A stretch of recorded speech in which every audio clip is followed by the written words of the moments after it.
If I told you that the chemicals you're spraying on whiteflies are actually just giving them a bath and they're laughing at you?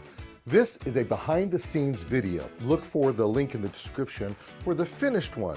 I'm Nick Federoff, PBS KLCS TV host of Things Green and the first radio and television personality inducted into the Green Industry Hall of Fame. After a decade in the trenches, I've learned that beating pests isn't about stronger chemicals.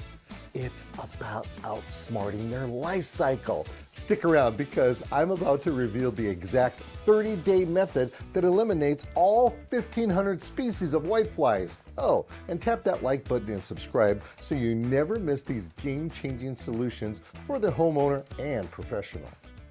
Boy, we have some problems over here today.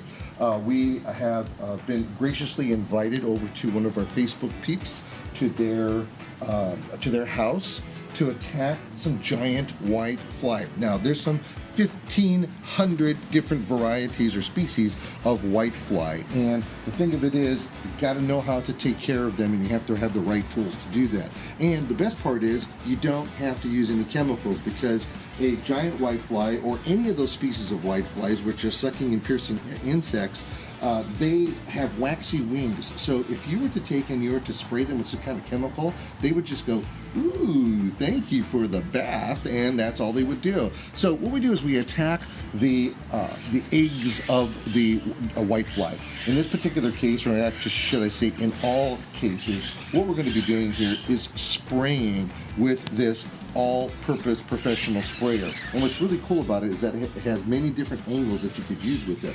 Now, we use this as opposed to just a regular watering hose because I was able to take and fill this up with water. You put a couple of giant squirts of liquid dish soap in here, and then we're going to set it to about 3 tablespoons per gallon of water. It's all set, no mixing after this particular point. And what we do is we start with the top, then the sides, then the bottom. Hey, check this out. So we're going to go at the top first. We're really going to blast away at these leaves. Now you got to make sure you don't want to blast so hard so you knock the leaves off the plant. Now, if you have chronic cases, and the backside of this plant had chronic cases. We've already been kind of goofing around over here, filming for quite some time. So anyway, this is deep. Is that supposed to be? Yes. Okay. So anyway, so we have the top over here going down. You can see some of the white fly just coming out all over the place. We water the tops off.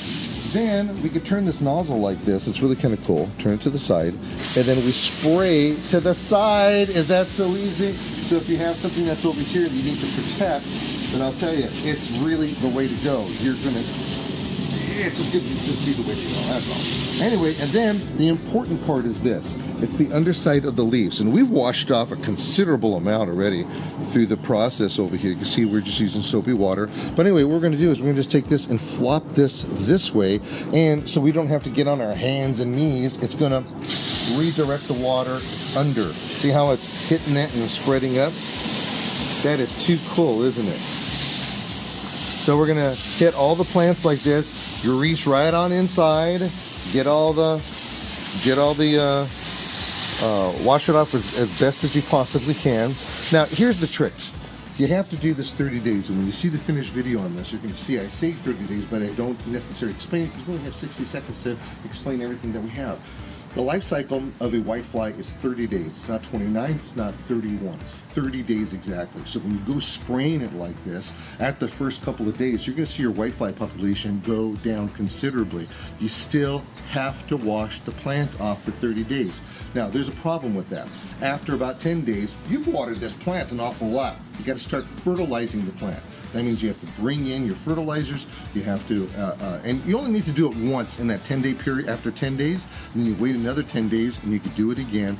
Just use a foliar application on these, and then make sure you saturate the soil because you'll have fertilizer uptake from the ground. You have fertilizer uptake through the leaves, and your plants are not going to have any problems. So with that being said, I got to get back to work.